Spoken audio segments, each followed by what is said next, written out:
Hi friends, இந்த வீடியோவில் ஒரு கருவாட்டு தொக்கு எப்படி செய்யுதுன்னு பார்க்கலாம் வாங்க.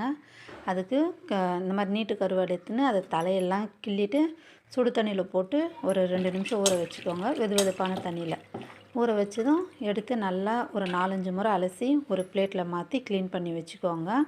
இப்போ எப்படி தாளிக்குதுன்னு பார்க்கலாம். ஒரு கடாயை வச்சு நல்லா சூடு பண்ணி ஒரு 3 டேபிள் ஸ்பூன் நல்லா எண்ணெய் ஊற்றிக்கோங்க. எண்ணெய் காய்ஞ்சதும் கடுகு சீரகம் போட்டு நல்லா பொரிய விட்டுக்கோங்க. நல்லா பொரிஞ்சதும் வெங்காயம் பூண்டு கருவேப்பிலை போட்டு நல்லா கலர் மாறுற அளவுக்கு வதக்கிக்கோங்க. இந்த அளவுக்கு கலர் மாறணும். நம்ம கட் பண்ணி வச்சுருக்கிற தக்காளி போட்டு நல்லா தக்காளி மசியை வதக்கிக்கோங்க. நல்லா கலர் மாறணும் அந்த அளவுக்கு நல்லா மசியை வதக்கிக்கோங்க. உப்புலாம் போடாதீங்க. இப்போ பாருங்கள், இந்த அளவுக்கு வதக்கணும். நல்லா அந்த அளவுக்கு வதங்கி வந்ததும் மிளகாத்தூள் ஒரு 2.5 ஸ்பூன் போட்டு நல்லா மிக்ஸ் பண்ணி விட்டுக்குவாங்க. எண்ணெயிலே நல்லா வதங்கட்டும். நல்லா வதங்கி இந்த மாதிரி வந்ததும் எண்ணெய் பிரிஞ்சு வருது பாருங்கள்.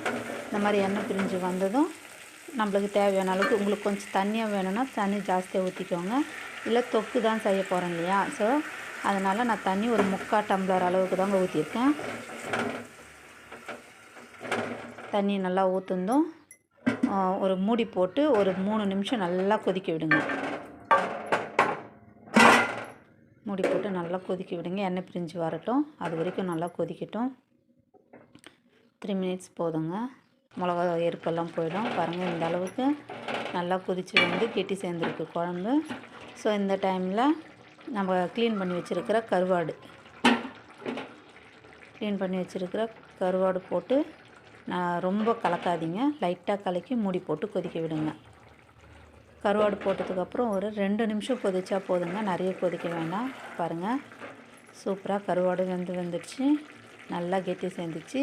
கடைசியாக இறக்கும்போது உப்பு எப்படி இருக்குன்னு பார்த்து போட்டுக்கோங்க. ஏன்னா சில கருவாட்டில் உப்பு இருக்கும்.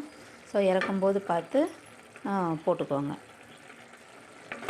லாஸ்ட்டாக கொத்தமல்லி தூள் இறக்கி ரொம்ப கலக்க வேண்டாம். லைட்டாக கலக்கி கொத்தமல்லி போட்டு இறக்கிக்கோங்க. பாருங்கள், சூப்பரான கருவாட்டு தொக்கு ரெடி ஆயிடுச்சு. நீங்களும் வீட்டில் செஞ்சு பார்த்து எப்படி இருக்குன்றதை மறக்காமல் கமெண்ட் பண்ணுங்கள். சூப்பராக இருக்குங்க. இந்த பனிக்காலத்துக்கு அதுக்கும் இந்த மாதிரி ஹீட்டான பொருள் செஞ்சு கொடுத்தோம்னா சீக்கிரம் கோல்டும் ஆகாது. நீங்களும் செஞ்சு பாருங்கள். தேங்க்யூ, பாய்.